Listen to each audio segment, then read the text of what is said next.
Empatías urbanas y geosemiótica, el sistema geográfico de los signos urbanos.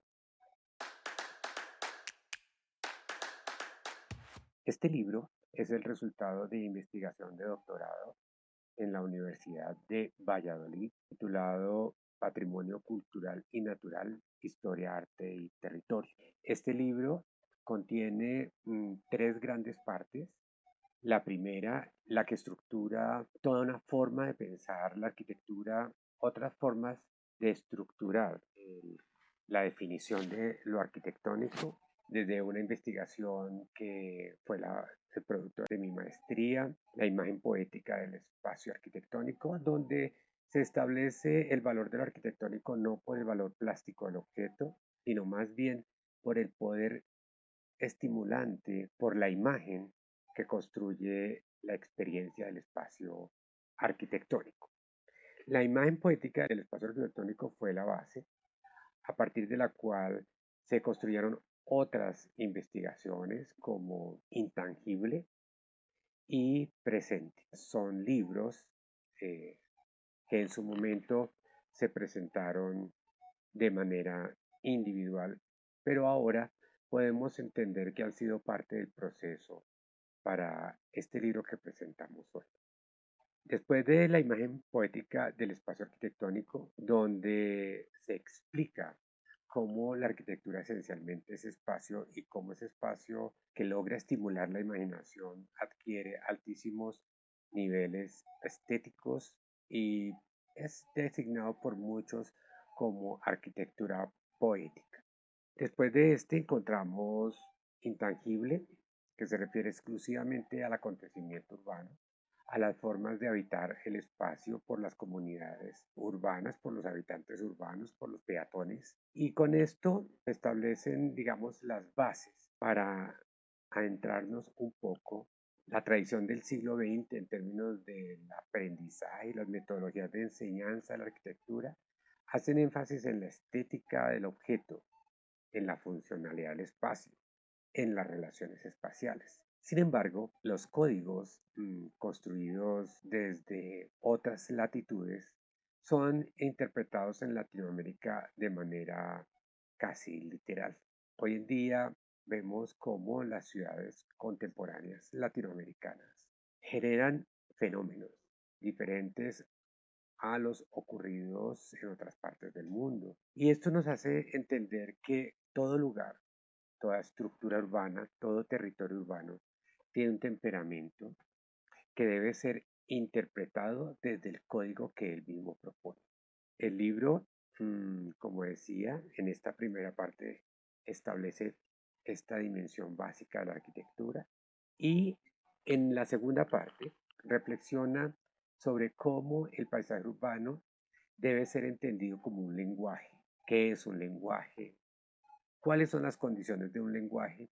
Y el libro demuestra que las comunidades se comunican entre sí a partir de las cualidades del paisaje urbano. Se entienden, se interpretan, se representan. Entonces podemos entender que es un lenguaje donde el espacio y la posición son fundamentales. El signo en otros lenguajes es sonoro o gestual, en el caso de la música o del lenguaje señas. En el caso de la ciudad y la arquitectura, el signo es físico y comporta una realidad tridimensional y temporal. Podemos decir entonces que la ciudad es el lenguaje del espacio, donde la posición, la localización y la relación con otros signos son la base fundamental de su estructura sintáctica. Esta construcción del paisaje urbano como lenguaje nos permite establecer entonces cuáles son las dimensiones denotadas y connotadas del espacio físico, de la ciudad, y también nos permite entender cuando el lenguaje adquiere la calidad de texto, de hipertexto, etc. Podemos ver la ciudad como un hipertexto o como un texto simple. El libro reflexiona sobre estas dimensiones de los diferentes territorios urbanos. Unos sistemas de comunicación más cerrados, prácticos, pragmáticos, funcionales, estables, homogéneos, que muchos autores han celebrado en otras épocas, pero también otras estructuras comunicacionales, donde la estructura del lenguaje urbano es heterogénea, múltiple y cambiante, inestable.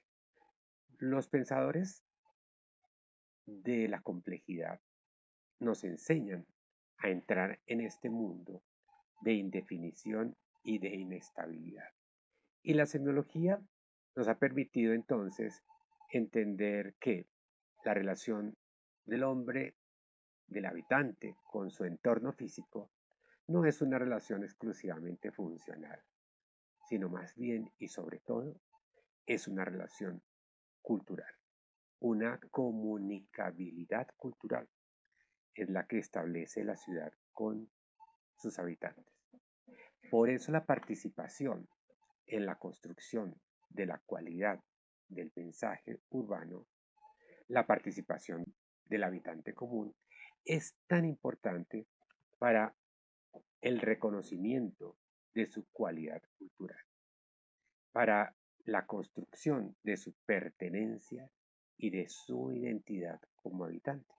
El libro reflexiona sobre esta forma de inclusión y de exclusión, porque lo simbólico a veces incluye, reconoce, representa y a veces excluye cuando un habitante no se siente representado en su paisaje urbano, se siente o piensa o entiende que está fuera de lugar. No podemos estar fuera de lugar en el territorio que habitamos.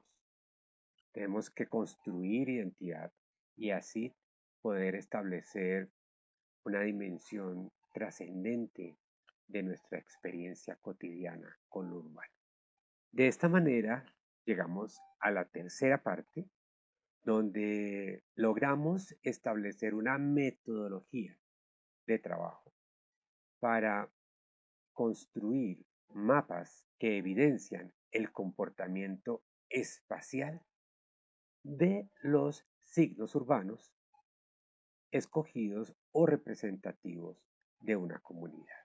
En este caso, nuestro protagonista ha sido Chapinero Centro, un lugar de múltiples expresiones estético-simbólicas extraordinario de Bogotá, donde muchos grupos humanos y subculturas urbanas logran representarse e identificarse. Un lugar social por excelencia, por supuesto también comercial, además de la misma arquitectura y la historia urbana, también encontramos altísimos niveles de intervención de strip artificial, publicidad, fachadismo, vitrinismo, graffiti de toda índole. Un lugar muy rico en información estético-simbólica y por ende muy rico en fenómenos culturales heterogéneos. En el mundo, este tipo de barrios han sido designados como territorios de contracultura, porque es allí donde se generan las transformaciones de las identidades sociales. Chapinero Centro es un gran lugar de Bogotá en la relación que existe entre estética, psicología y en este caso semiología. Y se pudo establecer entonces con esta metodología, la geosemiótica, que la cualidad topológica de los espacios en Chapinero Centro coincide con la cualidad estético-simbólica de las expresiones espontáneas y formales en el paisaje urbano. Hay una estrecha relación entre la cualidad del espacio, sus formas de estructurarse, y la cualidad de la expresión estética simbólica. Por supuesto, el comportamiento social va atado a la expresión estética. La publicidad, el vitrinismo, el fachadismo se establecen en regiones dentro de Chapinero Centro. Podemos ver las diferencias sobre la séptima y sobre la 13. Los bares, porque unos son ocultos, porque otros están en lugares más visibles. Cómo las cualidades sociales generan cualidades estéticas y cómo el comportamiento social genera realidades estéticas interpretando el comportamiento espacial del territorio. La geosemiótica entonces es un instrumento para conocer el comportamiento simbólico de un territorio específico. Los invito a estudiar semiología urbana, a leer autores que nos enseñan cómo entender los fenómenos de expresión espontánea y popular en el paisaje urbano. Los invito a leer Empatías urbanas y Geosemiótica, el sistema geográfico de los signos urbanos. Muchas gracias.